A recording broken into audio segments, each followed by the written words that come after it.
بسم اللہ الرحمن الرحیم۔ السلام علیکم ورحمۃ اللہ وبرکاتہ۔ دادا کی وفات کے بعد سرور کائنات رحمت عالم حضرت محمد صلی اللہ علیہ وسلم کی پرورش کی ذمہ داری آپ صلی اللہ علیہ وسلم کے چچا ابو طالب پر آ گئی، جبکہ آپ کی عمر 8 سال 8 ماہ تھی۔ جناب ابو طالب اپنے بھتیجے صلی اللہ علیہ وسلم سے بے پناہ محبت کرتے تھے۔ 25 سال کی عمر تک حضور اکرم صلی اللہ علیہ وسلم جناب ابو طالب کے ساتھ ان کے گھر میں رہے۔ جیسے جیسے حضور اکرم کے معجزات رونما ہوتے گئے تو ابو طالب کی محبت میں اضافہ ہوتا گیا۔ تمام مشہور راویوں نے اس واقعہ کو صحیح سند کے ساتھ روایت کیا ہے کہ جب حضرت محمد صلی اللہ علیہ وسلم کی عمر مبارک 12 سال ہوئی تو حضرت ابو طالب تجارت کے سلسلے میں شام کو جانے کے لیے تیار ہو رہے تھے کہ حضرت محمد صلی اللہ علیہ وسلم نے فرمایا، چچا جان، میرا بھی دل کرتا ہے کہ میں بھی آپ کے ساتھ شام کے سفر کو جاؤں۔ حضرت ابو طالب حضرت محمد صلی اللہ علیہ وسلم کو ساتھ لے کر جانے کے لیے رضامند ہو گئے تھے۔ ایک روایت میں اس طرح بھی بیان کیا گیا ہے کہ جب حضرت ابو طالب شام کے سفر کو جانے لگے تو حضرت محمد صلی اللہ علیہ وسلم نے حضرت ابو طالب کی اونٹنی کی لگام کو پکڑا اور فرمایا، چچا جان، آپ مجھے کس کے حوالے کر کے جا رہے ہیں؟ کیونکہ میرے والدین اس دنیا میں حیات نہیں ہیں۔ حضرت محمد صلی اللہ علیہ وسلم کی یہ بات سن کر حضرت ابو طالب نے حضرت محمد صلی اللہ علیہ وسلم کو اپنی اونٹنی پر بٹھا لیا اور سفر شام شروع کر دیا۔ ناظرین گرامی، یہ حضور اکرم صلی اللہ علیہ وسلم کا پہلا تجارتی سفر تھا۔ جب یہ قافلہ ملک شام کے ضلع حوران کے قصبہ بصرہ کے مقام پر پہنچا تو قافلہ نے وہاں پر پڑاؤ کیا۔ یہ عرب کے قافلوں کا دستور تھا کہ وہ بصرہ میں ضرور پڑاؤ ڈالتے تھے۔ قریب ہی ایک عیسائی راہب کی عبادت گاہ تھی جسے سرجوس یا جرجوس کہا جاتا تھا، لیکن اس کے زہد و عبادت کی کثرت کی وجہ سے لوگ اسے بہرا یعنی اللہ کا برگزیدہ بندہ کے لقب سے جانتے تھے۔ یہ راہب علم کا سمندر تھا اور خاندانی راہب تھا۔ اس کا خاندان نسل در نسل راہبوں کا ہی چلتا آ رہا تھا، اس لیے اس زمانہ کے لوگ اس کو سب سے بڑا راہب مانتے تھے۔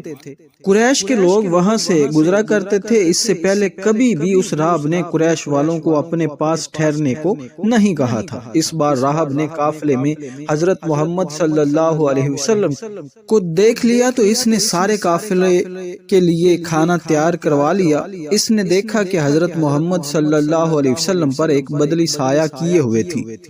جب یہ قافلہ ایک درخت کی چھاؤں میں آ کر رکا تو راہب نے اس قافلے کے اوپر ایک بدلی کو دیکھا۔ وہ بدلی اپنا سایہ درخت پر ڈال رہی تھی۔ اس درخت کی شاخیں اس طرف جھکی ہوئی تھی جس طرف حضرت محمد صلی اللہ علیہ وسلم موجود تھے۔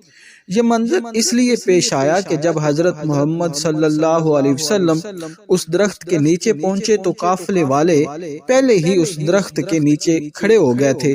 نبی صلی اللہ علیہ وآلہ وسلم کو درخت کے سایہ میں جگہ نہ ملی۔ جب حضرت محمد صلی اللہ علیہ وسلم دھوپ میں کھڑے ہوئے تو درخت کی شاخوں نے اپنا رخ تبدیل کر لیا تھا۔ اس طرح آپ صلی اللہ علیہ وسلم بھی درخت کے سایہ میں ہو گئے۔ یہ سب منظر راہب دیکھ رہا تھا۔ آپ صلی اللہ علیہ وسلم کی یہ نشانی دیکھ کر راہب نے قافلے والوں کو پیغام بھیجا کہ میں نے سب قافلے والوں کے لیے کھانا تیار کروایا ہے۔ آپ سب بچے، بوڑھے اور جوان کھانا کھانے کے لیے تشریف لائیں۔ یہ پیغام سن کر قافلے والوں میں سے چند لوگوں نے کہا کہ راہب صاحب، آج تم کیا کام کر رہے ہو؟ ہم تو اکثر ہی اس خانقاہ کے پاس سے گزرتے تھے، اس سے پہلے تو آپ نے کبھی بھی قافلے والوں کے لیے کھانے کا انتظام نہیں کیا، آج کیا خاص بات ہے؟ راہب نے ان کو جواب دیا کہ تم بالکل ٹھیک کہہ رہے ہو، آپ سب مہمان ہیں، مہمان کی مہمان نوازی کرنا بہت ہی اچھی بات ہے۔ اس طرح تمام لوگ راہب کے پاس چلے گئے، لیکن حضرت محمد صلی اللہ علیہ وسلم ان کے ساتھ نہ گئے۔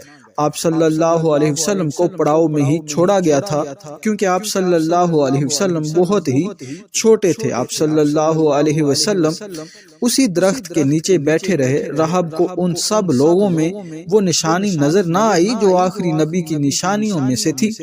اس نے یہ عجیب منظر دیکھا کہ وہ بدلی وہاں ہی رہ گئی جہاں نبی اکرم صلی اللہ علیہ وسلم تھے۔ بدلی کا صاف مطلب یہ تھا کہ بدلی اس جگہ پر ہے جہاں اللہ اللہ کے آخری نبی صلی اللہ علیہ وسلم ہیں۔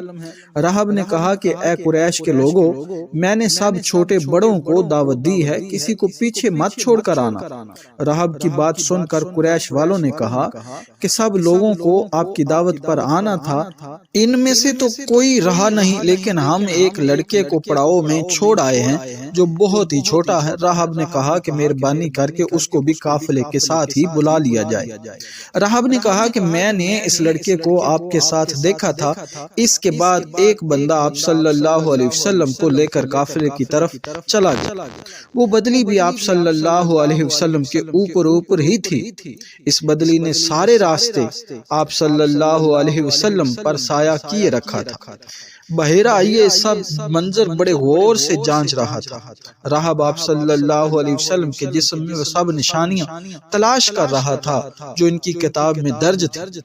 جب قافلے والے کھانا کھا کر ادھر ادھر چہل قدمی کرنے لگے تو بحیرہ عرب آپ صلی اللہ علیہ وسلم کے پاس آیا۔ رہب نے آپ صلی اللہ علیہ وسلم کو کہا کہ میں لات اور عزا کے بارے کچھ دریافت کرنا چاہتا ہوں۔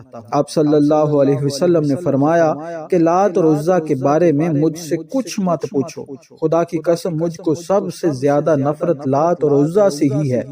یہ بات سن کر رہب بولا پھر خدا کے نام پر بتائیں۔ تو آپ صلی اللہ علیہ وسلم نے کہا کیا پوچھنا چاہتے ہو؟ رہب نے وہ سب باتیں دریافت کی جو ان کی کتاب میں درج تھی۔ اس کے بعد رہب نے حضرت محمد صلی اللہ علیہ وسلم کی کمر سے قمیض کو ہٹا کر دیکھا تو مہر نبوت چمک رہی تھی۔ رہب نے مہر نبوت کو چوم لیا۔ قافلے والے یہ سب منظر دیکھ کر حیران ہو رہے تھے۔ انہوں نے کہا کہ رہب حضرت محمد صلی اللہ علیہ وسلم پر بہت ہی دلچسپی لے رہا ہے، شاید ان کے قریب حضرت محمد صلی اللہ علیہ وسلم کا رتبہ بہت ہی بلند ہے۔ حضرت محمد صلی اللہ علیہ وسلم سے گفتگو کرنے کے بعد رہب حضرت ابو طالب کے پاس آ کر کہنے لگا آپ کا اس لڑکے کے ساتھ کیا رشتہ ہے؟ رہب کی بات سن کر حضرت ابو طالب نے کہا کہ یہ میرا بیٹا ہے۔ رہب نے کہا کہ یہ تمہارا بیٹا ہرگز نہیں ہو سکتا۔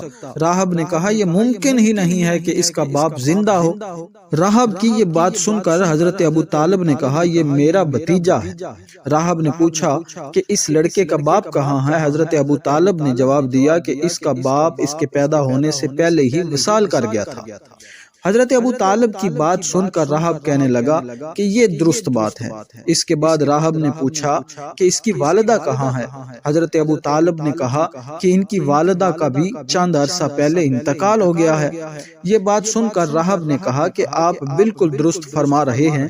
ابو طالب سے سب باتیں سن کر رہب نے کہا کہ میری مانو اپنے بھتیجے کو یہاں سے ہی واپس لے جاؤ اور یہودیوں سے اپنے بھتیجے کو محفوظ رکھنا۔ اگر یہودیوں نے تمہارے بھتیجے میں نبی کی نشانیاں دیکھ لی تو وہ آپ کے بھتیجے کو شہید کرنے کی کوشش کریں گے۔ تمہارا یہ بھتیجا آخری نبی صلی اللہ علیہ وسلم ہے، یہ بڑی شان والا ہے۔ آخری نبی صلی اللہ علیہ وسلم کی شان کے بارے میں سب آسمانی کتابوں میں لکھا ہوا ہے۔ آخری نبی صلی اللہ علیہ وسلم کے بارے میں نے اپنے آبا و اجداد سے بھی بہت کچھ سنا ہے۔ رہب نے کہا کہ میں نے یہ بات آپ کو بتا کر اپنا فرض پورا کر دیا ہے، اس کو واپس لے کر جانا تمہاری ذمہ داری ہے۔ روایات میں ہے کہ حضرت ابو طالب رہب کی باتیں سن کر خوف زدہ ہو گئے۔ آپ صلی اللہ علیہ وسلم کو واپس مکہ میں لے کر آئے۔ اس واقعہ کے وقت آپ صلی اللہ علیہ وسلم کی عمر 9 سال کی تھی، اور ایک روایت میں ہے کہ آپ صلی اللہ علیہ وسلم کی اس وقت عمر مبارک 12 سال تھی۔ ناظرین، میں امید کرتا ہوں کہ یہ ویڈیو آپ کو ضرور پسند آئی ہوگی۔ اگر ہماری یہ ویڈیو آپ کو پسند آئی ہے تو لائک کر دیں اور کمنٹ سیکشن میں ضرور اپنی رائے کا اظہار فرمائیں، اور آخر میں آپ سے گزارش ہے کہ ہمارے چینل کو ضرور سبسکرائب کر دیں۔ بہت بہت شکریہ۔